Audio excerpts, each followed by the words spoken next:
do it again for your organization. So hello. We're here with Tabetha Sheaver doing her webinar, 8 Steps to Killer Communications That Drive Change. Plus Delta 314. All right, I'm ready. Everybody has their pen, paper. I am ready. Perfect. Thank you. All right, well, let's just dive right in. So here are the 8 steps, okay? So first of all, I want you to see that these 8 steps are pretty easy, right? And so I guess you could walk away right now, right? I've given you the 8 steps. No need to stick around and watch the rest of the webinar. But we're going to dive into each one of these, and like I said, we're going to actually apply them. So think about a personal scenario and what you want to change. And what I want to do is I want to teach you the process so that you can apply this process to your business. So for me, the scenario that I am going to do is I'm actually, let me show you this screen here because I want you to get a real sense for this. Can you see my screen here? The thing that I am going to do, and when I think about my change that I want to drive personally, is I'm going to try and get my daughter to change her behavior to actually clean this room. Do you see this thing? It's a hot mess, right? And so as I'm going through this, that'll be the example that I will give you, and we'll walk through it. And again, I'll try and give you some business context as well. So the very first thing that I am going to walk you through is starting with the end in mind. And so we really want to envision, we want to think about what does your new day look like. So for me, in particular with that, right, I have this vision not only of her room being clean and things being put away, but our relationship being really good and me not nagging. And so what I want you to do right now is I want you to just grab that pen and paper, and I want you to start free writing what your new day looks like. So once this change is implemented, once this person adopts this change, what does your life look like? And I want you to really use all 5 of your senses. Think about who you're with, what you're doing. Go ahead, write it down now.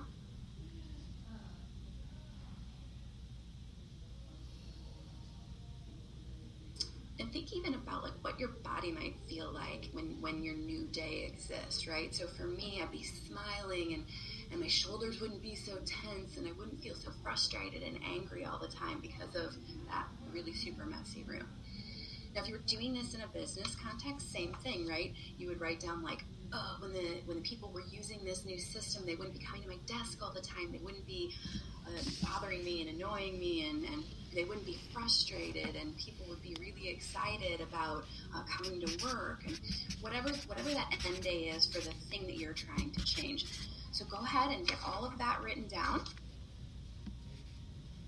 because this is really going to be the basis for everything else that we're going to do.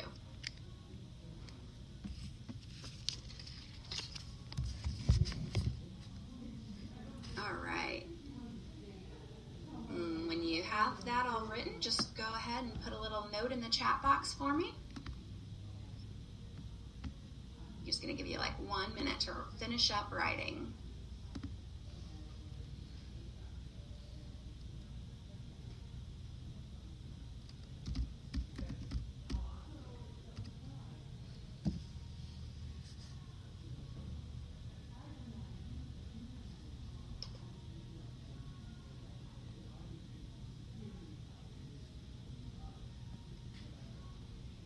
So on your brand new day, what would it look like, smell like, feel like? Where would you be? Who would you be with? All right. You got that all written down? Perfect. Thank you. All right. That's it. You did step 1. Don't you feel awesome? Woo! You have now identified what it is you're trying to change and what it feels like once that change occurs. And so that's really going to be the basis. That's going to be your energy, your inspiration. You'll need to go back to that free writing, and there's going to be times when you're going to get stuck, when you're going to get frustrated, and you want to look at that and you want to go, okay, there's a reason I'm doing this. There's a bigger end game at stake here, right? So I want you to keep that free writing, and then we're going to move on to step 2. So in step 2, we're going to do persona identification. And we're going to cover a lot here, but it is the basis for all of the rest of our communication strategy. So bear with me. We're going to hang out for a bit. This is probably the hardest part, in my opinion. So you have a lot of people in a business that are engaged in a change. There's people internally, there's different departments, there's managers, but you even have external people. And so you really have to think about, as you're trying to get somebody to make a change, who is it that's involved in needing to make the change, right? Who is it that has to be involved, engaged, communicated with? Now, in the scenario of my daughter's bedroom, she's really the only one I'm trying to get a change out of. And so, again, as you're doing your personal scenario, it's easier if you just think of yourself and maybe one thing you're trying to change with one person. But if you're doing this within an organization, I really want you to think about all the stakeholders that are involved. You may need to actually write down a list of who all of the stakeholders are, and then go through this next stage of the process one by one. Because what we're going to do is we're going to create an avatar. So we're really going to get to know the person that you're asking to change. We have to understand them. We have to understand what makes them tick, what drives them, because we're building out our communications. We're going to be talking directly to them. And so we want to make sure that we know who they are. And if you have multiple stakeholders, you might have to do this process for each individual one. Some organizations, you can kind of group them together and you can sort of say, hey, sales, all sales people tend to have these same sort of personalities or these same sort of ways of needing to be communicated to. Whereas like maybe engineering or operations, they need to be communicated to in a different way. So again, you will go through the actual creation of an avatar based on each level of stakeholders. You can do them as individuals or you can group them together, but that's sort of up to you and depends on how complex your personalities and your organization is. But in the scenario of just my daughter and only having one person that I have to drive a change for, I'm going to build out her avatar. So I'm going to really put myself in her shoes, and I'm going to stop and try and think about, what is she all about? What does she love? How old is she? What's her favorite things, her favorite websites? And one of my favorite things, my favorite ways to think about this is what is their ice cream moment, right? So it doesn't apply for my daughter because she doesn't go to work, but in your business, if you really think about adults that come home from work and they're just exhausted, right? And they sit down in front of the refrigerator with a pint of ice cream and they're just like, oh, my day today, oh. You want to be able to tap into that, okay? Because the more you understand them, the more you feel like you're sitting in your kitchen with them, the better you'll be able to communicate with them. So with your one person, go ahead, take a minute and write down everything you can think about this particular person. What is it that you know about them? Where do they hang out? What do they like to do?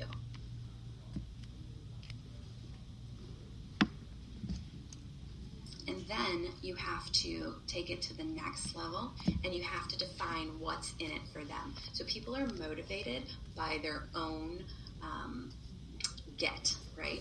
And so you have to figure out what they will get out of this change. So in the scenario of my daughter, I might think about her cleaning her room, which is the thing I want.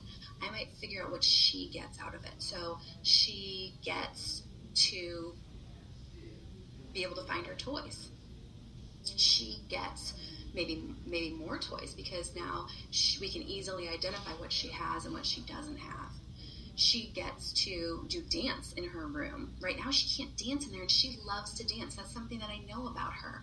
So the what's in it for her, maybe I can position that like, oh, she can do gymnastics and she can do dance and she'll have all this space in her room.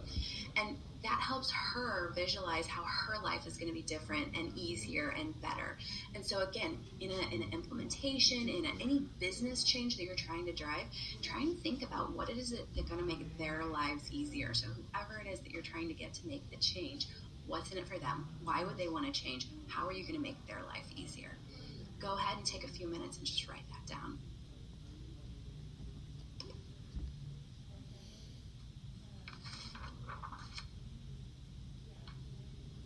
All right, the other other thing I love to teach in this portion of a communication strategy is what motivates people. So there are positive motivators and there are negative motivators, and there are internal motivators and external motivators. And a lot of times, when, especially in business, we think about what are incentives, or what are the things we're going to do to motivate people to change. I always hear, we're going to use the stick or we're going to use the carrot. And that's fine.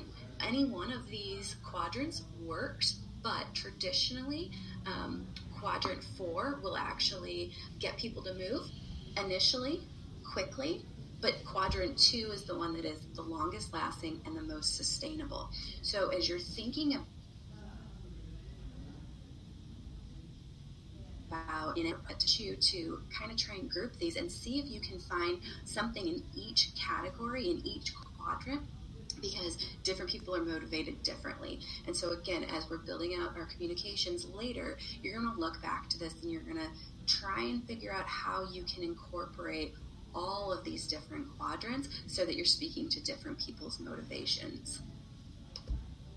What's really interesting, though, is that everybody has 5 basic motivators, and what's really cool is they'll actually tell you those usually within the first 7 minutes of meeting them.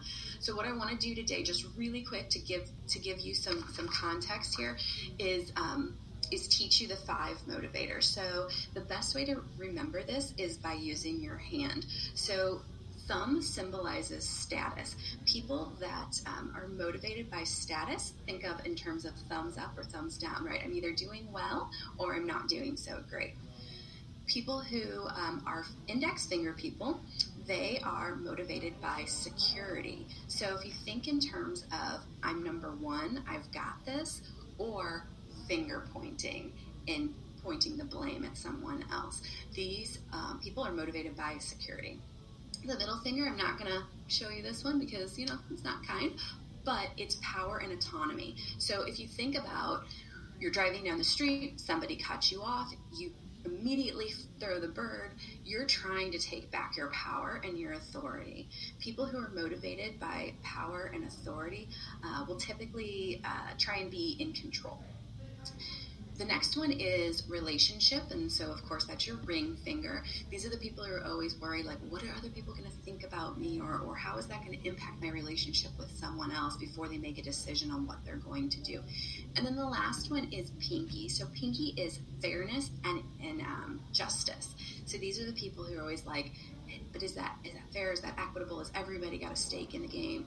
And so again, I teach you these 5 motivators because as you're thinking about your stakeholders and you're thinking about writing communications for them, if you know what that stakeholder's motivator is, then you can certainly just use that in your communication. But if you look at any marketing communications when they're trying to get you to buy something or trying to get you to do something, which is what you're doing, right? You're trying to get them to buy into your change. You're trying to persuade them. Then you can use all of these so that you can actually check your communications and make sure that it has all 5 of these motivators in it. And then again, when you're doing a whole group of people, it helps to really break them down by either department or by the individual's name to identify what their role is, identify if they're for this change or if maybe they're against this change, what fears do they have around this change. There is Maslow's hierarchy of needs, and this is where the psychology of change comes in, and this is like what I just get so excited about, because if at the most basic level, if there's some sort of fear there, it kind of doesn't matter what you say to them, they're not going to buy in because they have to make sure that they feel safe first and foremost. So when you identify who you're talking to, maybe what their fears are, you can help address some of those. And then of course, take into account all of the things that motivate them, and using this is to identify sort of and group people is really helpful later on when you try and figure out what all the communications are that you have to build out. It'll help you to find how many basically communication tracks you need to create. So we are hustling right along here, and the next thing that I want you to know is that because you've got your target defined, right? You've kind of got these different groups. You'll need to figure out what the tone is that you're going to speak to them in. So are you going to be serious? Are you going to be funny? Are you going to empower them? Are you going to be educating them? You can come at this from a lot of different strategies, and depending on what tone, what message you want to send, you will change which delivery method that you're going to use. So, for example, one of the clients that I worked with, we had to actually cull 22 terabytes of data down to 11.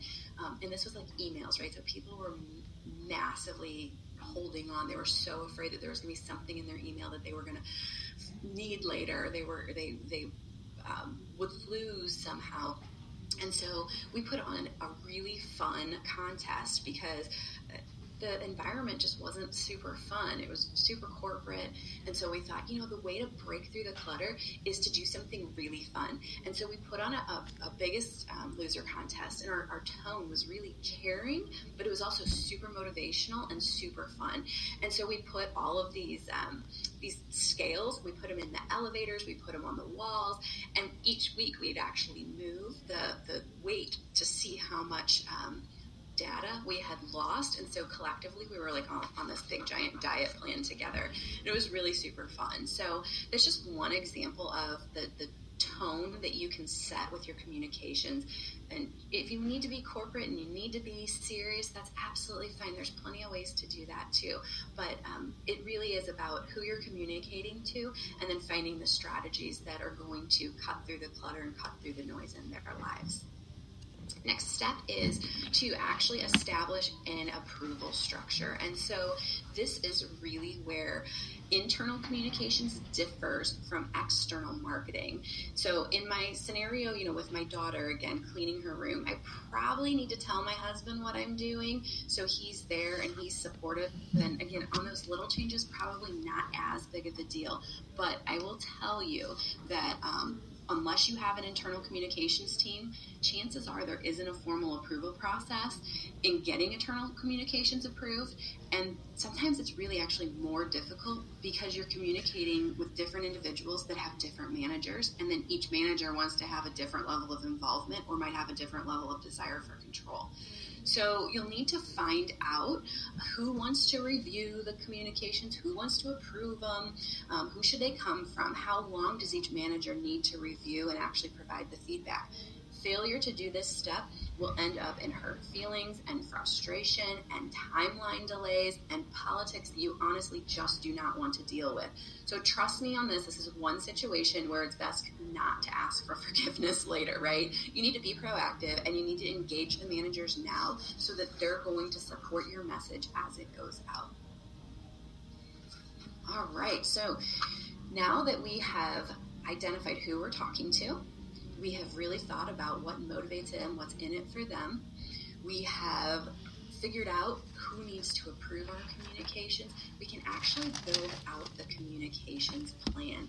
And as you're building out the communications plan, there's some best practices that I want to just share with you, because your plan is really going to need some structure. And so as you're building out a plan, we want to think about how many times do we need to communicate with somebody, and then what the different methods are. You have to remember that everybody learns differently. And so statistics say anywhere between 8 and 12 touches before people actually start to retain any information that you share with them. You will actually be able to get through to them quicker if you use leaders within your company, because there's already a certain level of trust that's there. And then if you are delivering communications, as you're thinking about building out the plan, make sure you're including verbal, you're including doing, you're including seeing and graphics, because again, everybody learns differently. And face-to-face is always an option too. It's really hard to remember that, because sometimes we just forget that because we just want to send an email and we want to automate things. But face-to-face is actually the best way you can do it, although it's also the most time-consuming. And then as you're building out all of your communications and you're building out your plan, you're going to want to build in the messaging already being written for the managers so that now you can cascade that down through them. So again, you already identified who had to approve and who the messaging was going to come from, and now you can actually write that messaging for them and you can give it to them, and then it's really super easy so they can actually deliver it. And again, that's using the leaders within your organization. And as you're writing your content, we're going to talk more later in the content writing step, but you're going to want to think about, as you're planning, how can you make it more of a conversation and make it a story? And in order to do this, a lot of times what I recommend is doing something called journey mapping. And so it's really sitting down and identifying, okay, the people that we're communicating to, what do I want them to do? And what are all the different steps along the way? And so as you build out your communications plan, I actually have a template where I just put in who is the owner of the communication, what format are we going to deliver it in, what's the subject of the communication, what's the intended objective or purpose of it, and when do we plan to actually deliver it. Now, it's really funny because project managers are always thinking of communication plans in terms of maybe like a RACI matrix or who needs to be informed in terms of when something's going live, or maybe you have a checkpoint that you have to get through in order to move to the next phase. There are certainly project communications, but what I'm talking about here is really kind of the post go live. And so just a little before you go live on a project or before you want the change to happen, there's the communications to motivate and to drive change. And then there also needs to be communications that are after. So after the change is made, we need to make sure that we're building in approvals and communications that are reiterating, thank you, you're doing what I need you to do, or hey, you're not doing what I need you to do. So all of those sorts of things you want to build into your communications plan. At this point, you are not writing the actual communication. You are just going, how many steps do I need? Who do they need to come from? And what method are we going to deliver those steps in? And then this will be the basis for defining what content you actually have to write. Hopefully that'll make sense so far, but if not, you can feel free to give me a call, and we actually do communications planning and strategy workshops. So we can do a half-day workshop with you. We'll come in, we'll help you identify your journey map, and we'll actually build this communications plan out for you. Once you have this all written, now it's time to actually write the content. And at this point, it shouldn't be super hard, right? Because you have already thought about the motivators and you already know exactly what you need to write, and you actually have your timeline pretty built out because you don't have to sit down and write all the content at once. You can just build out each piece based on its due date. So as you're writing your communications, there's a lot of things you need to take into consideration. We already talked about tone, right? And we talked about building out the timing in your communications plan. And we also talked about the different ways we're going to deliver. So it's not just about the words that you use, it's about who's giving the words, it's about the body language. And so you might need to do some training with your leaders, you might need to do some video. It's a great way. But so you can actually write out a script and you can have it recorded. There's lots of different ways that you can actually write the content for your communications. But all communications is a conversation, and so it needs to be two ways. And so make sure that when you write your communications and when you build out your communications plan, that you're actually creating opportunities for conversations. That means that at first you're going to have to listen, because nobody's going to listen to you until you listen to them. So again, you might need to have one of those facilitated strategic sessions where you bring everybody in and you really ask them what it is that they're looking for, or what's in it for them. And that's, again, going to help you in those earlier steps. But if you've done all of that, then you can actually write your communication. And so as I write out communications for different organizations, or even, for the situation with my daughter, I always think of as seen on TV commercials, because this is the greatest way to structure any communication. As seen on TV commercials, think about this. In 30 to 90 seconds, they have to grab your attention, get you curious enough, show you what it is that they want you to do, explain to you why you should want to do it, overcome all of your resistance, and then get you to actually take that action, right? It's exactly the same in any change. So I'm going to have to get my daughter engaged in some way and spark that curiosity that she's going to want to listen to me, right? And then I have to convince her why she should clean her room, right? And then she's going to say all the reasons she doesn't want to, and that's where I have the opportunity to sell her or persuade her on taking that action that I want her to take. And so when I think about each individual communication, I think that this is a great way to I literally write the communication, and then I'll go through and I'll read it and I'll highlight each section in a different color. So like for red, I'll be like, did I grab their attention? Did I stop them in their tracks? Yes, I did that in this sentence. And so this is where I want to actually, if it's okay, I just want to give you guys an offer here. There is a offer that should be showing up on your screen here in just a minute. And let me share it here. If it's not up, there should be an offers tab.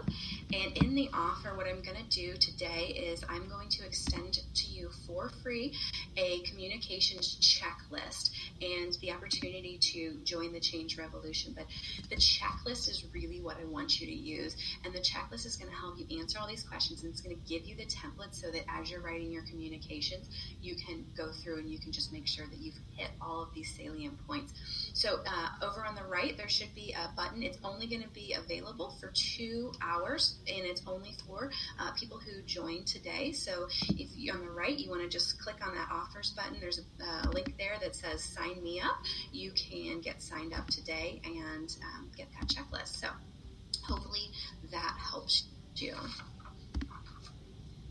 And a couple other things when you are writing your communications that I want to make sure that you're doing is I want to make sure that you're tapping into emotions. And so as we talked a little bit about for the offers page, you need to tell them to use the drop-down button to see pain is always the quickest, easiest, and fastest way to get somebody to do something. So if you can start out by grabbing their attention with their pain and then build your communications so that it moves them towards what it is that they're trying to attain, that'll move them from that quadrant 4 up to that quadrant 2 in that motivation matrix.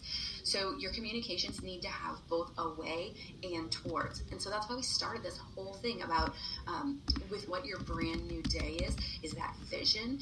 That's the what could be. So in your initial communications or in any conversation that you're having, or if you're doing a town hall, or if you're having a leader do a video, you want them to start off by talking about the current situation and then vacillating up and down, up and down. So what it is, what it could be, the pain you're feeling now, how great it will be when they make that change. And also maybe use the sign up offer page at the end so they don't go away, because it does open up another browser. Right. So the next step is to deliver the content. We are on our second to last step. You guys are doing great. We're in just about we're just under a half an hour right now, and you've already walked through 7 of the 8 steps. The 7th step here is really to go ahead and deliver the content. And there's a number of ways that you can do this, and it's really going to be dependent on the size of the company and the size of the change that you're needing to implement. So if you're a really small company, or in my situation where I'm just trying to get my daughter to change a behavior, cleaning her room, I'm just going to go and I'm just going to talk to her, right? Or I might make some reward charts around the house. I might put some things up to create some excitement around it, right? But when you get into larger organizations, we typically have to enable the delivery of the content through some sort of a technology. So there's going to be a stage after you get your tone, after you get all the content written, after you get it all approved, that you might need to set up some platforms. This could be social media platforms. It could be an internal SharePoint site or like a landing page at your company website, wherever it is that you share information. You might need to set up your actual emails. You might need to segment your people based on what message they need, right? If they buy into the change, your messages to them need to be really super positive and engaging them and encouraging them to motivate other people to change. Whereas the people who are the saboteurs or the people who really are resistant to the change, your communications are going to be different to them. So you're going to build out different email marketing lists and just like kind of segment people so that you can deliver the different communications. You also want to be able to track who's actually opening the stuff that you're sending, because what's really interesting is that in any change, people will actually say, well, I didn't know. Well, if you have automated or if you have used technology to enable you to send out your communications, you can actually go back and you can track, did they actually receive it? When did they receive it? And it really kind of takes away some of those excuses. The technology also allows you to run reports and to help the managers help you drive the change. And so I highly recommend using technology in delivering your communications, but again, only need to do it as big as the size of the change that you're trying to implement. And then, of course, in your execution, make sure that you're also celebrating the wins and that you're sending out the communications saying, yeah, these people are really doing it and they're adopting this change. All right. Oh, one other technology. I'm going to pop back just a second here. One other technology, like this doesn't have to be super complicated. If you use Outlook has delayed send on emails, right? So if you do have your whole communication strategy built, you've written all your communications, you can make it way easier on yourself by just going into your Outlook and you can write all your communications in there and you can do a delayed send. So you can use other tools. You can use MailChimp. You can use all of these other really awesome like funnels and marketing automation and Hootsuite. You can use all of those things, but if that's too much, just use Outlook, right? And just schedule your emails so that they're getting that cadence and they're getting that consistency. So really important to remember that you don't have to make this any more complicated than the level that your change needs. All right, and then the last step is creating and monitoring your feedback loop. So a feedback loop is really, again, that opportunity for communication, and communications are two ways, right? And so here's where companies especially really break down, because what happens is they don't identify that they need to keep the conversation going. They say, hey, I need you to make this change. The change is made, and then they move on to the next thing. And so I really encourage you, as you create a feedback loop, that you think about what is the system that you're going to use to continue the conversation, and put together some structure, right? Who's going to own it? Who is going to review it, and who is going to make sure that they are responding? Even if you can't do what the person wants, you need to still respect them enough to answer them and to give them the why. Like, why can't we do this? Or thank you for submitting that communication. Here's what we're doing with it, and here's when we'll get back to you. And when you establish that that group, then you can actually utilize tools to create a circle. And so I say a circle is round, it never ends. That's how long I want to be your friend. Funny, right? I hate that song. My kids sing it all the time. Anyway, but it's the truth, right? You want to create an ethos, and so you want it to be going in a circle. So I asked you to make this change. You make an effort. I say, good job. You say, this would be easier if, and then I say, okay, here's what I can do to help you further embrace that change. And then you say, okay, now it's a little bit easier, and then maybe you give more feedback. And so as you can see, this cycle continues, but it's a two-way communication, right? And this is another great place to automate this communication, right? Put some structure in place. And so now when people have questions, they know that they're supported, they know that you're there for them, and really that creates trust. And trust is what you need to drive change.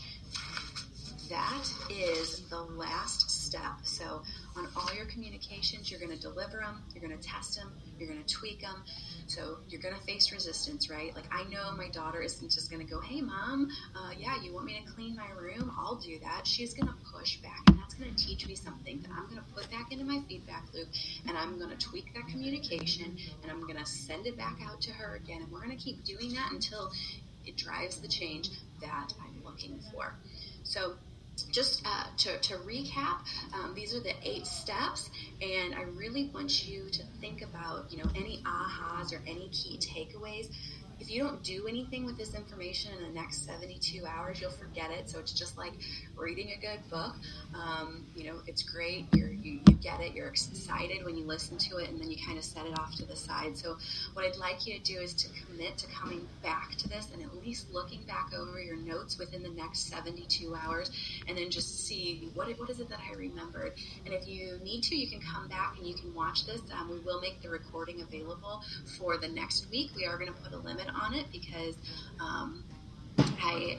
I always want to keep things fresh and exciting, and so we're going to put this out online for 1 week, and you can come back and you can reference it, and if you want to share it with any of your friends, you have a week to do that too. So I hope this has been incredibly valuable. If nothing else, I just applaud you for taking the time to think through your organization's upcoming change, and I'll promise you that when it's executed well, it can really impact the health of your company. It can impact the health of your employees, their well-being, the success of your project. The ROI that you get out of your project is going to increase exponentially because you're treating people with empathy, right? You're going to meet them where they are, and you're going to help them move through the change curve. And if you need assistance on this journey, I am here for you. I've helped multiple Fortune 500 companies, and I'd be happy to set up a time to discuss your needs. So I would like to just take an opportunity to tell you about an upcoming workshop that I'm going to have in May. If you don't have a transition plan in place, I encourage you to join me for a full day of transition planning workshop, and it's scheduled in May. It's normally $5,000 for the full 1 day. It's a fully facilitated session where we will walk through your communications, your training, and build out the plan with you for your organization. And normally, like I said, it's $5,000, but for attending today's webinar, and because I am in beta and I'm launching it for the first time, I'm going to give it to you for $2,500 if you agree to be a testimonial for me. So thank you for attending today's session.